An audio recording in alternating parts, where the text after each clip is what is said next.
Well, John, thanks for helping with my project. Absolutely glad to. Could you maybe introduce yourself? Yes, John Woods. I live in Albuquerque. Been married 18 years and have four kiddos. Um, Went to public school all the way through high school and then went to the University of New Mexico. Worked at Intel for 14 years as a software engineer, and now I've been a full-time realtor for the last 4.5 years and love that. I tell people I just made a small career change, but I love people. I love Albuquerque. So that's me in a nutshell. That's an interesting background that I could kind of relate to. A co-worker of mine at HP had started out as an e-commerce developer, then went off and started his own Ruby on Rails business, and then he became a real estate broker. Okay, Uh, oh, cool. and then at one point, I left HP and actually joined him. So Okay, yeah. dabbled in real estate too, huh? Very good. Um, well, let's see. Did you know that NASA's planning to send people back to the moon in 2024? I did hear that. I couldn't recall the date, but I did hear. I think a couple years ago they announced that they were going back to the moon, which is very exciting. Do you remember the last time we went to the moon? 1972, I believe. That's right. Yeah. A lot of people are really surprised to hear that date. And I was just wondering what your thoughts about that was. Well, about how long ago it was Mm, specifically. Yeah. exactly. Well, with the Apollo missions, I've read about Apollo 13. I mean, I've seen Apollo 13. I've seen a couple of the Apollo capsules at, I think there's one at the Smithsonian in DC, and then there's one at an Air and Space Museum in San Diego. So I've always been fascinated with space. Um, yeah, I actually just looked up recently as a reminder about how long ago it's been since the US has been to the moon. I know there's been a lot of space exploration going on since then, but yeah, it has been a long time since we've actually been to the moon. I actually saw a piece of moon rock.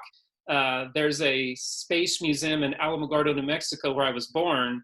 And so I actually saw a piece of a moon rock there. So yeah, it's been a long time. Glad they're going back. So what'll that be? 52 years, I guess, something like that. Yeah, exactly. It's, and there's only 12 people that actually walked on the moon. I think of them, only four of them are still alive. Okay. So it'd be really interesting to see if we could get back why they're still alive to kind of create that continuity, I think.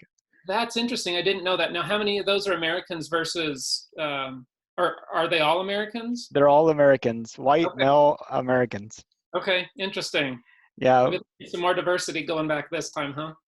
and that's one of the requirements is that the first woman will be part of that first mission, the first Neat. woman on the moon. That's cool. Very cool. So what do you think about space exploration? I mean, where does it fit in? You mentioned that you're excited about it. Do you see it as just kind of like an interesting thing to do, or do you see it as building like a foundation to a future where humanity's kind of expanded out into the rest of the solar system? That's an interesting question. So, I think it's very important that we continue to explore both space and our deep oceans. I've heard the scientists know less about our deep oceans than they do about space in general, and I don't know how you quantify that, but I think it's important to continue to explore all these areas. Um, I've heard that there was a ton of inventions and technology that came out of the space program when we were working on going to the moon and elsewhere in the solar system and beyond. And so I think the scientific advancements and the innovation and the inventions that come from having to think of new ways to do that is important and is beneficial to society. But then specifically about exploring for the possibility uh, of humans going and who knows possibly having the ability to have bases on the moon or other planets is exciting. It wouldn't surprise me if that happens in my kids' generation. Um, but just in general, I think it is important to continue to explore. Yeah. And have you heard about Elon Musk? Yes. And do you know about his ambitions of building a city on Mars? No, I don't think I'd heard that. So I'm familiar with the space port down south of us, I was actually down near there yesterday. We went on a drive and ended up just north of the White Sands Missile Range. So no, I guess I hadn't heard that he was planning on building a base or taking humans to Mars. Yeah, Just, um, most people who are launching satellites into space build a rocket just for that launch and then throw it away, which means that it's extremely expensive to launch anything into space. right. And Elon Musk is really big on reusable rockets, so he's created a way to like recapture, re-land that first stage and reuse it. And he's working on capturing like the payload fairings too. And so Okay. only the second stage would be disposable. Okay. I But think I've seen pictures or video of that actually. with the repulsive landing, Yep, yeah. that's Um, interesting. Yeah. and he's currently working on a huge, completely reusable spacecraft, actually in South Texas, Okay. um, that will be able to carry 100 people to space at a time, and will be 100% reusable, and um, will be the cheapest spacecraft per launch ever built, because all you have to Wow. do is refurbish it and refuel it. Right. And he's not just building one of them, he's building a factory that can mass produce them. And his target is to be able to build two of these things a week. Wow. I Okay. know. No, I had not heard that. That's amazing. And but Yeah. I mean, if he's successful with that, that would be like going from a single engine, airplane that's like delivering mail to like the 747. Right. Right. Yeah, that would. And if there is the ability to have a base on Moon or the Mars, let's say, it would open up the possibility to get a lot more people there. Now I know getting to Mars takes a lot longer than the Moon, but still, it take incremental steps. That's exciting. Yeah, like I said, it wouldn't surprise me if my kids are able to go into space within their lifetime. I mean, heck, I might be able to. I think the cost is still going to be pretty expensive, but it wouldn't surprise me if it's more common for my kids' generation to be able to do that. Yeah, I hope so. I just worry though, like the kids of this generation, as compared to like the generation in like the 60s and 70s, Hmm. seems less adventurous. I don't know if you're seeing that as well, but it seems like they're very content with being safe and, kind of like the prepackaged life. Yeah, I get. I think the internet and social media and all probably lends itself to that. I do think there's different personalities between people, obviously, though, and so I think there's going to be some, like in every generation, that are going to be more adventurous, and so it might be more. There might be less, but I think there's still going to be some people that would be very, very interested in space exploration and being astronauts, and that are interested in STEM and being involved in those things. So I took my boys to Cape Canaveral in Florida a few years ago. We had wanted to go see the last space shuttle launch, but we didn't. We weren't able to do that. But we were there, and we went to Cape Canaveral, and we took a tour, and then we got to have lunch with an astronaut, and it ended up being one of the astronauts that was on. I think it was the third space shuttle mission. I think it was 1982 when they actually landed down at White Sands, which is the only time that's ever happened. So it's interesting. I was born near there, and my sister was born within a month or two of that in Alamogordo. So just an interesting personal connection there. And I remember my boys and I absolutely loved the footage that he shared of the mission. And he talked about how when they landed and the doors opened, there was gypsum, the white sand, that some of it just came into the space shuttle. And he said that white sand stayed in there, he thinks probably till the very end, till it was retired. Anyways, I just found that interesting. So we have that little bit of connection, but my boys were absolutely fascinated with Cape Canaveral and seeing one of the space shuttles actually that is housed there, seeing the facilities where the Saturn rockets were built, seeing the tracks that move them. It was fascinating. So I don't know if either of them want to be an astronaut, but I would imagine, especially if it's more accessible in the future, both monetarily and education-wise and all, that they would be interested in it. So I imagine there'll always be those that are interested, and as it becomes more affordable and accessible, I think there would be a ton of people interested in it. Yeah, and a lot of it could just be because of how dormant space exploration's been, it's once you start having these SpaceX starships launching on a regular basis, and like the economics and the reality of it changes, it might Right. reawaken that sense of adventure that isn't there right now. I think it will. That's interesting. That's cool. Um, so did you know that Jeff Bezos also has a space company? I think I had heard that as well. Yes. So I don't stay up on all that news, but yes, I had heard that both of them. So Amazon and Tesla, huh? Exactly. Yeah. Anyway, Jeff Bezos likes to say that he thinks people who want to go to Mars should, live on like the top of the Himalayas for some period of time, because compared to the temperature and the air pressure, that will be considered like a garden spot compared to being on Mars.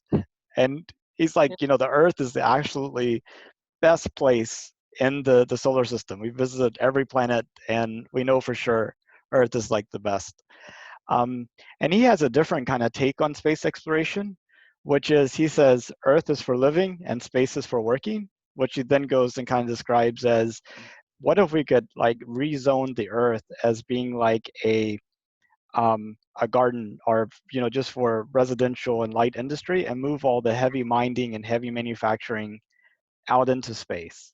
And I was wondering, I mean, just just leave aside a little bit the disbelief and the impracticalities and all the things that naturally you might react to, but Right. assuming we got past that, what do you think about that vision?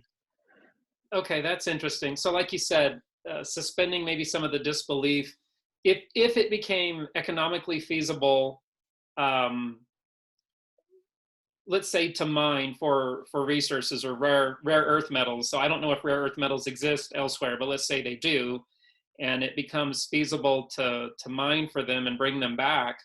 Um, I think I would be all up for that. Um, I I feel a need for us to conserve like open spaces and our national monuments and forests and things like that. But I don't think that that means that they all have to remain totally pristine, and that there's not a way that we can have a balance of preserving these places and still mining for some of the resources or oil or other things like that. I think it has to be done in a responsible way. And so I think the same thing goes for space. And so it is an interesting thought, and it's not something I've really put any thought into before. But I'm open to it. Again, especially if it can be done safely and economically. I think that's likely to be, I don't know, half a century or to a century out before we're there. But I'm certainly open to the possibility of that. I think I do think though that there would be people that would probably want to potentially live elsewhere, as well. They're going to have to be able to live there at least short term, even if it's just to work. I would imagine some people might be interested in living there long term. So how you do, um, like the agencies that would need to be put in place to monitor or like zone the solar system, like you said. So residential. So speaking of real estate, I mean, talk about, yeah, residential versus commercial zoning. How you would handle that in a way that there could be agreement would be interesting, but that can be handled. So yeah, I'm open to it. It's an interesting proposition. And it's kind of interesting also to think, whenever we first went to the moon, there were about 3 billion people in the world, and now there's close to 7 billion. Hmm. How do you think the world would be 50 years from now if there's like 14 billion people? I mean, like, Yeah, that's interesting. So, and this gets into ethical questions as well. But um, I know that there are very, very densely populated areas of the world, and then there's parts of the world like New Mexico where there's more cows than humans, if that statistic still holds. And my understanding is that there is still enough resources in the world to produce like food for everyone. So the fact that there is poverty is not because the resources aren't there. It's because of distribution and economics and government and wars and a variety of other things. And so I don't know at what point we will need to explore outside of the Earth in order to provide both resources and places for people to live. But I think that's still very far off. I don't know how long, and I think it's good to potentially be thinking of that. I guess I would also have to at this point just bring into the fact that I'm a Christian, and I believe that God created the Earth and the solar system and everything that we see in the laws of physics and everything else, partly for our enjoyment, and just so that we can explore.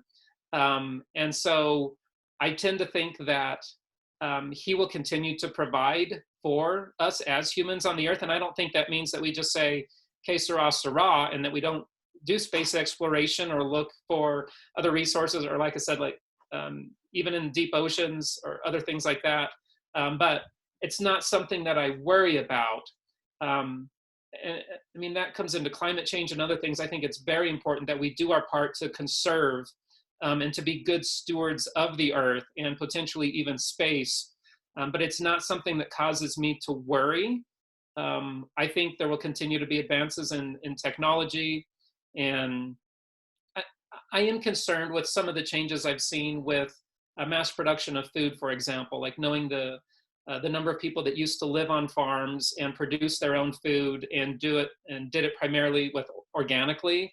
And so I'm concerned about some of the changes, even like in corn and wheat in America, that cause repercussions that we're starting to see more and more people be gluten intolerant, as an example. So I think we need to do these things in a wise manner. As I know I'm kind of going off on a rabbit trail, but as far as providing food and resources for people and doing so in a sustainable manner, but also for the growing population, like you mentioned. I don't know what it would look like with the Earth being twice as populated as it is now. I think obviously people would continue to figure it out. It would definitely come with some major, major challenges. But again, I'm not worried about it, but I do think we need to be wise and plan for it. So there you go. It's you mentioned that you're a Christian, and I've talked to some people that I feel like that if I asked them about this topic, their response would be, kind of space exploration is pointless because humanity was put here on Earth. The end of the world is not that far away, so there's really no point in going out into the rest of the solar system and exploring the universe. And then I think other people would kind of argue the almost exactly the same point based upon some other similar reasons, and that is, why was the universe created if not for us to go and explore and see it? Mm-hmm. And I mean, both point of views have some legitimacy to them, but also I was just wondering if you were kind of like on the fence between those 2 point of views, what would push you over one direction versus the other? Yeah, that's a good question. So I do believe the Bible, and specifically I believe that Jesus Christ will return in physical form again, just like he did almost 2,000 years ago as a baby in Bethlehem. I believe all of that, but we don't know when that will occur. Now there are some signs that God gave us as indications that we're getting closer, and I think we are. But I think probably the earliest Christians in the first century thought that he was going to come back in their lifetime, and I think that's probably been true for the last 2 millennium. And so while it wouldn't surprise me if it happens within my or my kids' generation, I don't think that means that we shouldn't plan for being here a lot longer. I think to be responsible stewards, we need to plan to be here for a lot longer, and not squander our resources or not make plans for handling a larger population. And so I would tend to be on the side to say that yes, while I believe God and his word, I think that we have a responsibility to be good stewards and to plan for the future. And so I'm all for space exploration. I tend to think that God is big enough and good enough that he put the solar system and nebula and everything that we've learned about the universe, and like the pictures that the Hubble sends back, largely for our enjoyment and so that we can explore and just start to get a small grasp of how big and how great he is. And so I actually think that science speaks of the goodness and the greatness of God and that there isn't a conflict. Now, I understand that there are conflicts around evolution and other things like this, but I don't think any of them are irreconcilable.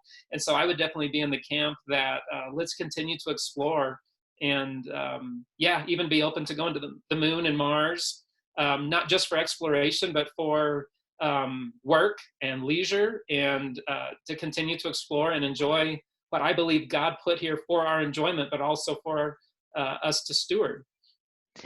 I, there's one parable that Jesus told in particular that kind of speaks to me. I just wanted to see what your reaction might be as well. You Right. know, it's about the wealthy landowner who's going away on a trip, and he calls three of his servants before him, and he Yes. gives one of them, like, I forget the numbers, but something like 50 pieces of gold, another one like 25 pieces of gold, another one like 10 pieces of gold. Right. And he goes off on the journey, and he comes back and he calls them each before him, and he's like, to the one that said, hey, here's I gave you 50 pieces of gold, what'd you do? He's like, well, I invested it and I earned 100. And and he's like, way to go, good and faithful servant. And the Yes. same thing with the 25. And then he gets down to the one that he gave 10 to, and the one that he gave 10 to said, I knew that you were like a hard and difficult master, and I knew you wouldn't want me to lose it, so I just buried it and didn't do anything with it. He ends Hmm. up taking it away from him and gives it to the one that was able to double uh, his what he was given. Yes. And so, I mean, I kind of look at that to say that if we have the capability of going out and using the resources of space to improve humanity and to go and appreciate the universe, Hmm. then it almost turns from being something that's fun and enjoyable to do to being something that's almost on borderline of obligation. That's an interesting thought. So I don't think I thought of it before that way, Nathan, but I would tend to agree that I think we have an obligation to continue to explore as we're able to and have resources. And yeah, there has to be a balanced approach to the amount that we spend on science and exploration, both in space and on Earth. But I'm with you in that. I think yes, I love that parable as well, and I think it speaks to the fact that we're called to use both the resources we've been given and the brains we've been given to go out and do something with it. And like what you said, for the benefit of others. I think the heart behind that was that um, that the master, God in this case, like gave those people resources and ability and expected them to do something with it. And the one that didn't was the one that was punished. And yeah, and it was given to the one that had the most. And so, yeah, I want to be the one that turned the 10 talents of gold into 20 or whatever the numbers were. Yeah, I'm with you. And you mentioned that you would have an interest in going into space yourself personally. Yes. Usually I ask people if it's safe and affordable, so I think we're past that. But how safe would it need to be before you would consider going? That's a good question. So, I mean, I drive a vehicle around, and that's people die in car accidents, unfortunately, every day. I know it's safer to fly now than it is to drive, and I fly as well. And so I don't know, like what percentage of safe returns that I would need to see. It would also depend, I guess, on the stage of life that I'm at.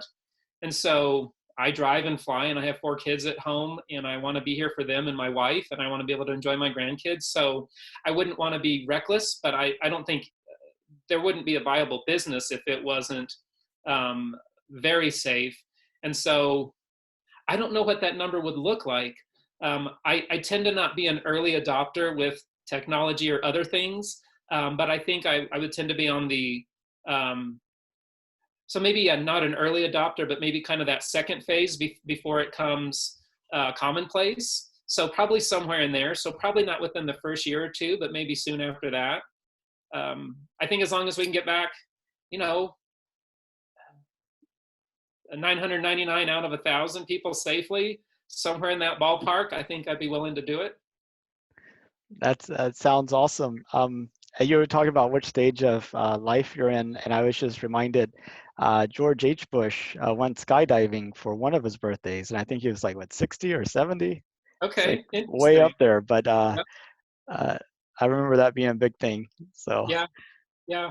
I wanna go skydiving as well. So for my 40th birthday last year, I went soaring up in Moriarty. So got towed up behind a plane, and so no power, but just using the thermals. And there was obviously an instructor flying, but then I got to fly and take the controls as well, and I absolutely loved that. And I've always wanted to fly. So I was actually thinking of this yesterday. One of my short-term goals, I mean, within the next 5 to 10 years, is to get my private pilot's license and be able to fly. I think I'm probably going to start by soaring and getting my license to do that because it's a little bit cheaper and very enjoyable, and still a lot of the same, um, a lot of the similar things that you have to know about aerodynamics and all. But I absolutely want to fly. And so I can see that it might be a natural extension to not just fly in our atmosphere, but go beyond that into space. So yeah, I'm all for it. I'd be very interested in it. Maybe take my grandkids up for their birthdays or something like yeah, that. that would be really neat. Um, I'm actually in the process of getting my private pilot's license as well. Really? Uh, Okay. yeah, I've done like 20 hours of dual instruction, Awesome. and the minimum is 40 hours to get your Right. pilot's license, but I think I want to be closer to like 80 or 100 before I get mine, just Okay. because I'm like, you know, I really want to make sure I'm completely comfortable and able to handle everything. I'm no rush whatsoever. It takes me like 10 years to get it. I'm fine with that. Yep. So Wow, way to go. Where do you live, by the way? I don't even know where I you're. I live in Houston, Texas. Okay. Is that where you know Ross from HP Compact when he was down there? Exactly. Very Yeah. good. Okay. Um, yeah. My In dad fact, actually had his private pilot's license when I was the last time he flew. What my mom was pregnant with me, so we joke around that I kind of got the bug from that flight in utero. But he has said that if I ever get mine back, that he would love to go back up with me. I've been able to fly in a couple private airplanes, and take the stick after getting off the ground, and I absolutely loved it. And so, way to go for pursuing that dream. And I hope to be only a few years behind you. And like you, I want to be extremely safe. So I've heard 40 hours is the minimum. I have a cousin who got his license. So it's absolutely something that I want to pursue. So way to go.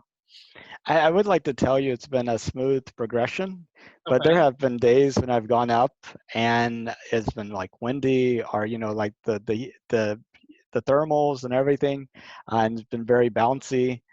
And I'm just like thinking to myself, do I, is this really what I want to do? And, but I kind of was able to come back to it, and able to kind of get over that. And, it's all about kind of exposing yourself to the right bite-sized chunks of risk and challenge.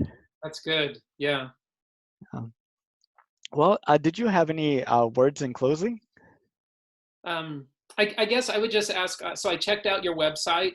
What kind of uh, what are your long-term plans for this? I love how diligent you're being about it. First of all, of scheduling these so that you can do one a day.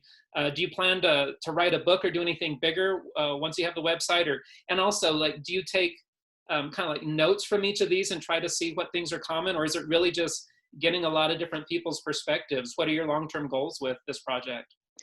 Yeah, they're evolving. On like a very foundational level, just having the discipline of carrying out the project all the way till its end, Yeah. it's kind of a big thing. But I was wanting to put together like a summary after so many interviews. I was thinking about like every 100, and kind of see how like perceptions change as we hopefully get to that point of actually sending somebody to the moon, and Okay. then hopefully a little time after that. um, I'm like completely committed to carrying out the daily interviews through the end of 2024, regardless of how NASA's plans change. Okay. So it's going to be kind of the story gets a little bit more convoluted if it's like we're not going to the moon until 2028, but Right. um, I am looking at trying to write up a summary about each one, maybe put together some metrics, out of these 100, these are the people that knew about it, these are the people who thought it was a good idea, and these are the people who would go, and kind of see how those things change over time. Okay. But in terms of a book or something like that, I mean, that's always a possibility. I think Ask Me in 2025. Right, right. And then you'll see, huh? Yeah, Well, way to go for, like you said, just having the discipline to do something on a daily basis, I think is outstanding. So that's one of the reasons I'm thrilled to be a part of this, just to support your goal. I love people that think outside the box. I know that's very cliche, but way to go for doing something cool like this. So I wish you the very best, Nathan. I really appreciate that. Well, thank you very much, John. Very good. Good to meet you. God bless you. See you, man.